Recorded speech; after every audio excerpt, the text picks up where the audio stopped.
احترام سب کا ہے، لیکن بات صرف ایک کی، بات کسی دوسرے کی نہیں ہے۔ آپ لوگ اس سب کے باشندے ہیں الحمدللہ العزیز، جو اپنی نماز کو دیکھیں گے، اپنے صدقات و خیرات، اپنی عبادات کو دیکھیں گے، اپنی عشرت و معاش کو دیکھیں گے تو سید کائنات، سید ولد آدم حضرت محمد رسول اللہ صلی اللہ علیہ وسلم کے طرہ امتیاز کو دیکھتے ہوئے کریں گے اور اپنا اوڑھنا بچھونا انہی کے فرامین کو بنائیں گے۔ سامعین و حضرات، جماعت جہاں ایک دعویٰ رکھتی ہے وہاں اس پہ عمل بھی ایک ہی رکھتی ہے۔ اہل حدیث کے دو اصول ہیں نا، قال اللہ قال رسول، اطیعوا اللہ و اطیعوا الرسول۔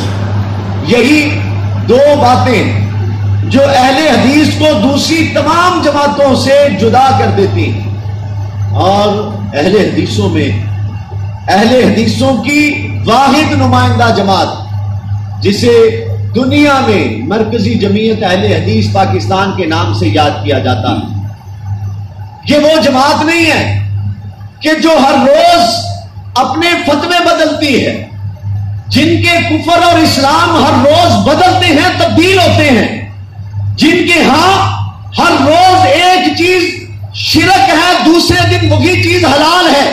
یہ وہ جماعت نہیں ہے۔ اس کی اگر پورے پاکستان کی شورا بنتی ہے، اگر 400 افراد میں محیط شورا تو اس میں 150 سے 200 افراد شیوخ الحدیث ہیں۔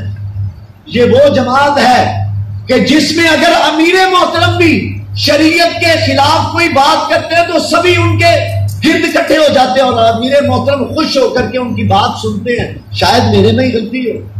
یہ نہیں کہتے کہ نہیں میں نے جو کہہ دیا حرف آخر ہے، یہ بات نہیں۔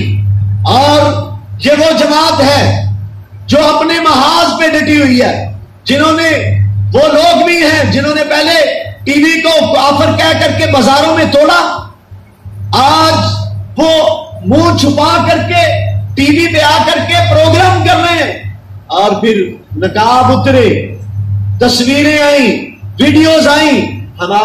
ہماری جماعت نے، ہمارے شیوخ الحدیث نے پہلے بھی ایک حد تک اس کی اجازت دی تھی، اور ٹی وی توڑنے والے آج اپنا ٹی وی چینل بنانے کی کوششیں کر رہے ہیں۔ اور الحمدللہ العزیز، آپ احباب کو فخر ہونا چاہیے کہ حرمین میں مکہ اور مکرمہ میں واحد اجمی چینل ہے جس کو چلنے کی اجازت ہے، واحد، جس کا نام پیغام چینل ہے، اور جس کی سرپرستی الحمدللہ العزیز امام کعبہ شیخ عبد الرحمن السدیس فرما رہے ہیں، اور اس کے بانی الحمدللہ العزیز امیر محترم پروفیسر سینیٹر ساجد میر صاحب حافظہ اللہ۔ آپ لوگوں کا سر فخر سے بلند ہے، لوگوں کی باتیں سنیں گے آپ، تکلیفیں آئیں گی، مصیبتیں آئیں گی، حالات آپ کو پریشان کریں گے، مدارس کے حالات آپ پہ مشکل آئیں گے، لیکن جو ڈٹے ہوئے ہیں محاذ پر، ہمیں ان صفوں میں تلاش کر، ہم ان لوگوں میں سے ہیں الحمدللہ العزیز۔ دوستو، یہ ساری کی ساری فخر کی باتیں، میں نے پہلے بھی یہ بات ذکر کی کہ پیارے پیغمبر سید ولد اعظم حضرت محمد رسول اللہ صلی اللہ علیہ وسلم نے، ہم تو گھبرا جاتے ہیں نا کہ یار حالات بڑے تنگ ہیں، بڑی پریشانیاں حکومت نے ہم پہ ڈالی ہیں، مدارس کو چلانا مشکل ہو چکا ہے، کہاں سے وسائل پیدا کریں، مسائل ہی مسائل ہیں۔ اور صوفی عبداللہ صاحب رحمت اللہ علیہ، وہ اس اعتقاد کی شخصیت تھے، اس اعتقاد کی شخصیت تھے کہ جب حالات نے ان کو اس ڈگر پہ پہنچایا کہ چلنا مشکل ہو گیا، دروازے کو کنڈی لگائی اور دروازے کے باہر بیٹھ گئے، اور فرمایا رب کائنات کو مخاطب کرتے ہوئے، یہ ہمارے شیخ الحدیث صاحب نے یہ بات بیان کی ہے، اور آج شیخ اسحاق بٹی صاحب نے بھی اپنی کتاب میں اس کو ذکر کیا ہے، اس واقعے کو۔ صوفی صاحب نے دروازہ لگایا، باہر بیٹھ گئے اور رب کائنات سے مخاطب ہو کے کہا کہ باری تعالیٰ، یہ گھر تیرا ہے، ادارہ تیرا ہے، ہم لوگوں کے سامنے بھیک بھی مانگتے ہیں، اور پہلے ان کی پگڑیاں اچھالتے ہیں، پھر ان سے بھیک مانگتے ہیں، پھر ان کے گن گاتے ہیں، اور وہ لوگ تھے، ہمارے بزرگ، ہمارے اسلاف وہ تھے دروازے کے باہر بیٹھ کے اور رب کائنات کا مخاطب کیا، یہ گھر میرا نہیں ہے، یہ ادارہ میرا نہیں ہے، تیری ذات کے لیے تیرا ادارہ چلا رہا ہوں، پیسے دے گا تو چلا لوں گا، ورنہ میں نے دروازہ نہیں کھولنا۔ فرماتے ہیں کچھ دیر کے بعد ایک شخص آیا کہ میں زندگی میں اس کو کبھی نہیں دیکھا تھا، زندگی میں کسی کو اس کو نہیں دیکھا تھا میں نے۔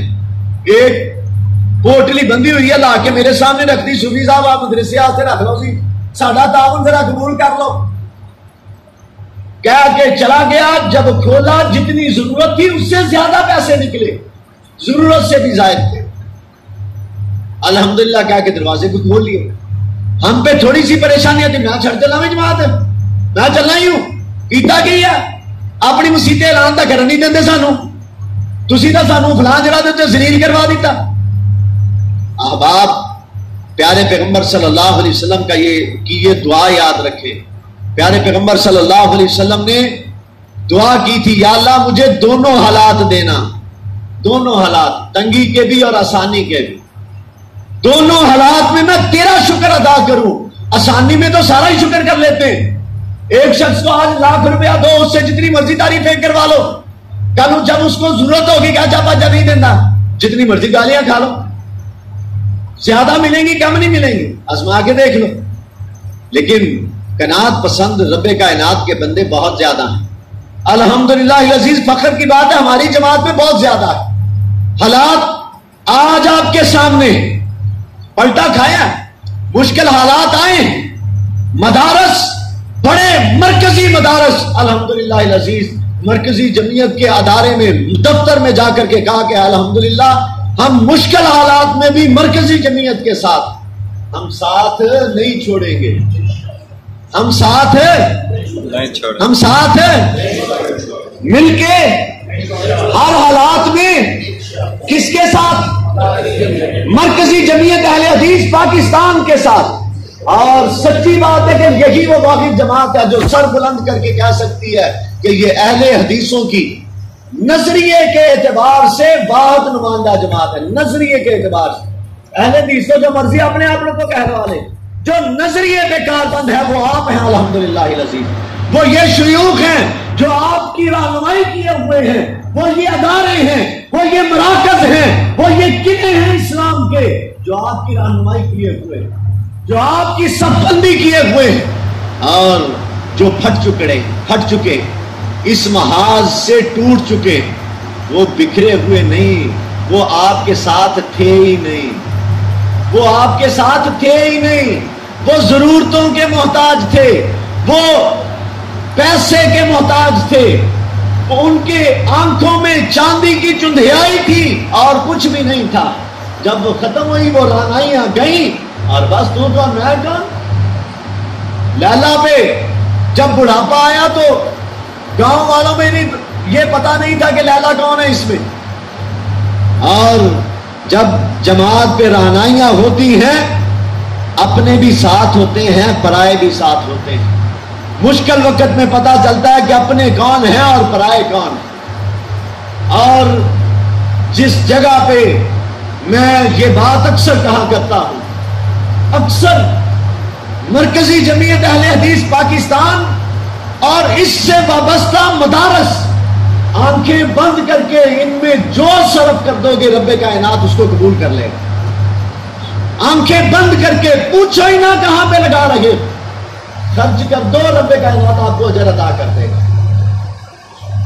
علامہ صاحب یوں ہی نہیں کہا کرتے تھے کہ اگر اجازت ہوتی، شریعت اجازت دیتی تو میں اپنے کفن پہ بھی لکھواتا کہ میرے مرنے کے بعد میرے کفن پہ بھی اہل حدیث لکھ دینا۔